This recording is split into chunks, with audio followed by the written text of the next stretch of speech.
We started off the workout just with a little bit of hip mobility, making sure that we can internally and externally rotate with free motion, feeling that we can open up the hip. So we did 90-90s, world's greatest stretch. We also did some wall opening the hip and then a little bit of a hip flexor and quadricep stretch.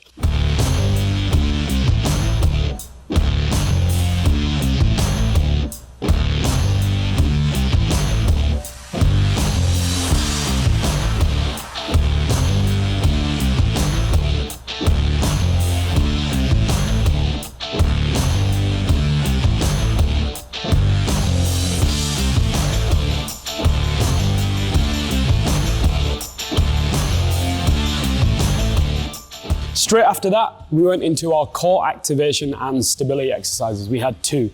One of them was the single leg plate, low to high, working on proprioception of the foot, making sure that it can dynamically stabilize you as the center of mass, center of gravity changes. After that, we went into the contralateral plank hold, just making sure that the shoulder can stabilize all the way across the other side, external obliques, making sure that we got good trunk stability all the way through. We moved straight on to our muscle activation complexes. So what our muscle activation complex consists of is pretty much every muscle that we're going to be using or anything that's underactive. We're going to go ahead and work on that. So to start off, we did the sissy or the Spanish squats, just with the band around the knee, really firing up those quads. We went straight to the Nordic curl. Again, getting those hamstrings working through the knee, working as a knee extensor and a knee flexor. A little bit of injury reduction protocol there through those slow eccentric Nordic curls. Then we went straight onto a single leg glute bridge off the bench, just working on pulsing, making sure that we can get full lengthening and contraction of the glute without the hamstring, quadriceps, lower back assisting in any sort of way. After that, we went on to a little bit of shoulder prep. So we did some scapular wall slides just to make sure that those scapula are working, activating those serratus anterior. We also went and did a curl to press, making sure all the rotators of the shoulders, the scaps, everything's working in order so we can get ready for this big day ahead. And then also we did some band pull aparts, again, getting those lower trap rhomboids to activate and really stabilize that back. After the muscle activation complex, we worked on just one drill to work on counter movement mechanics with the arm. This is going to be the key to unlocking that potential, those last few centimeters in that vertical, broad, any kind of jump in, power production, that kind of stuff. We just did off one knee, just a powerful arm drive, trying to lift yourself up using that forward flexion of the shoulders.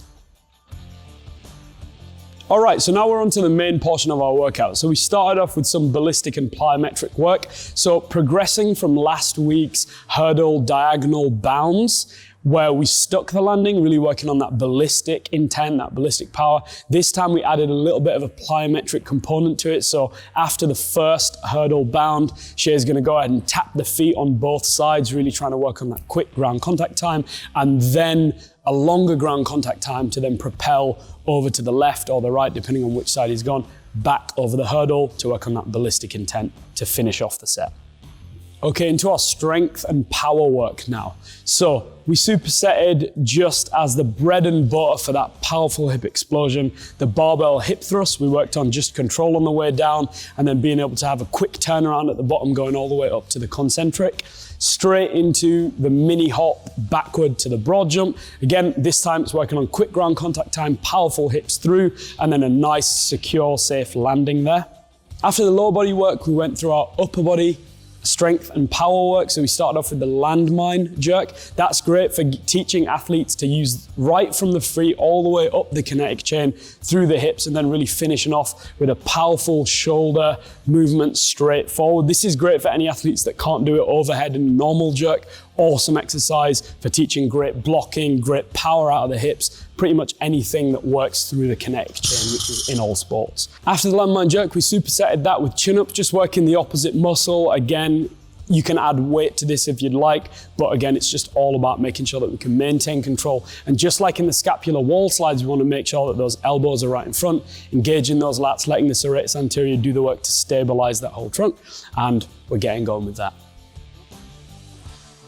Okay, and to finish off our great workout today, we just finished off with some accessories. We did a single arm dumbbell kneeling press, again, working on crossbody stabilization and then also strength and stability of the shoulder that's working. We did 10 on each side, and then we moved straight on to a dumbbell RDL. So point of the dumbbell RDL here, what we actually focused on here was trying to get the hip flexors and hamstrings to work. So what you'll see in this video, unlike the other ones, we had a little bit more emphasis on that chain of command in terms of moving up and down through the dumbbell RDL. Shay's flexing his toes up as he comes down. That's going to activate the hip flexors to come down, and then curling the toes down into the shoe and down into the ground on the way up to get the glutes working.